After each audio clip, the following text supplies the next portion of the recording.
Welcome back, folks, to Mind Matters, the quest for wisdom. Today's question of the day that we will be discussing is: do human beings have free will, or are we controlled by our own minds? Let's meet our contestant. On my right, we have contestant number one, who is in the favor of human beings who have free will. And on my left, we have contestant number two, who says human beings don't have free will and free will is an illusion. Let's hear their arguments. Well, for my first argument, I would say that factors like biology, my childhood experience, and my economic state don't really matter much when I have my personal choices, as there are so many individuals that can overcome these barriers. What do you have to say about that, contestant number two?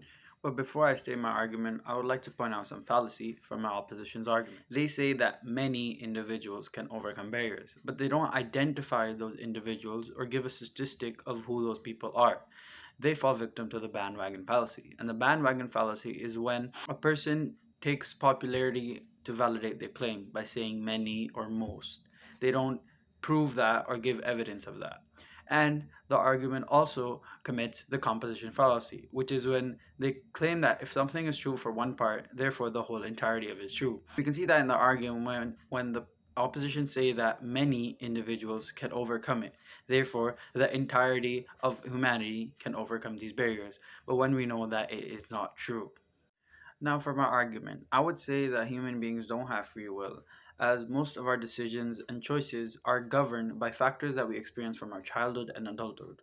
Those experiences then shape our future decisions and choices. Now, to explain this further, I will use an example from my own life. I love playing football and reading biology and learning about the body.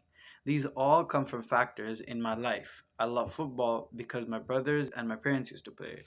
I love biology because my parents both are doctors and they taught me biology in my young life. To back this claim, I will use the idea of causal determinism. The idea states that everything in life is predetermined by the occurrences and events and experiences that we face in our past.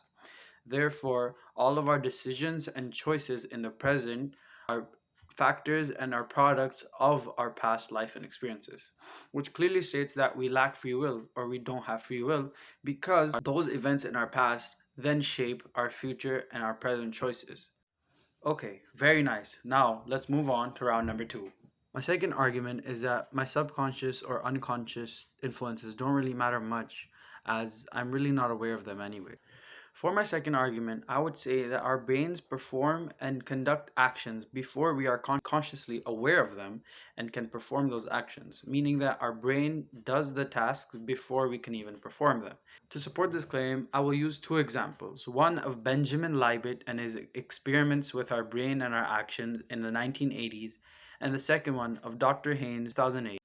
Further experiments in Benjamin Libet's test, we see that he made participants wear these brain monitoring devices that they put on the head and check their ability to perform the task.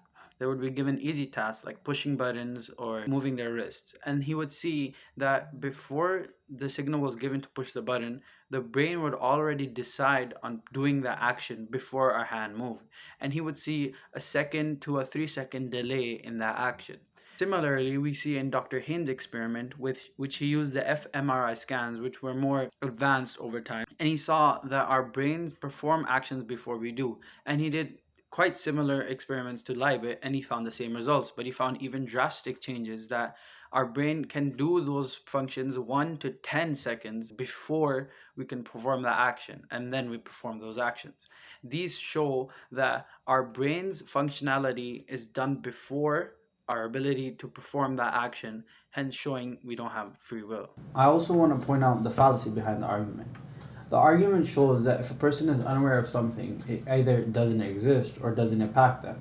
Using the same example, I could say that because we cannot see our own brain, our heart, and other organs, that means that they don't exist. But that's just not true.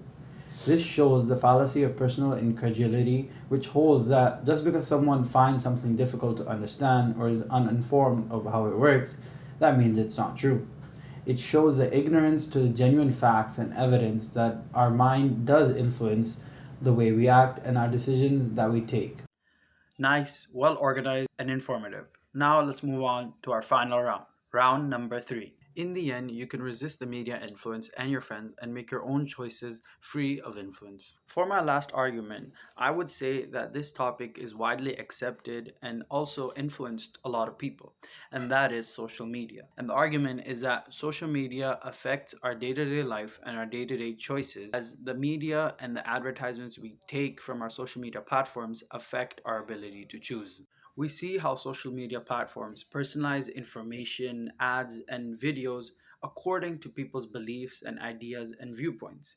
This hence creates a filter bubble which limits off our viewpoint to other beliefs and ideas, making us restricted and less open minded. Additionally, social media designs are so addictive. Also, the ads we see in shorts, YouTube, TikTok, Instagram Reels, all of those short ads are personalized again using our own data. They are tailored to our beliefs and what we like. And as we go through them, those ads then influence our preferences and online shopping habits that we tend to do. The most significant factor of how social media restricts free will is through popularity. The more followers you have, the more you are accepted into society. This removes individuality and independence of thought in humans, removing their ability to have free will. All of these factors from social media, advertisements, and addictive design limit our free will and the ability to form our own opinions. The argument claims that in the end, it's easy to escape the influence of friends or the media, but it offers no proof or evidence to support this claim. The fallacy of common sense is present in the argument. The fallacy claims that the argument is common sense and therefore should be understood. With this error, the argument also commits the strawman fallacy, since it twists the basic concept of free will and simplifies it, making it more vulnerable to attack. A person wouldn't be addressing the true argument if they attacked it or rejected it, which would give them a false sense of victory and render their entire discussion pointless.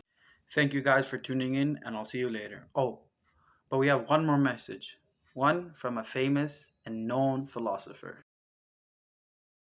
Hello, everyone. My name is Aristotle, and I'm here to give my point of view on free will. Even though we are limited to factors beyond our control, human beings can still decide whether or not to do what they want. I believe that humans need to break free from this circular cycle of what you guys call a 9 to 5 life. Breaking free is essential and needed, and we have to reach our ultimate goal. In the end, I would say that we have free will, but everyone has their own opinions and choices, and I can't influence them. Thank you for listening, and I'll see you guys again. Bye.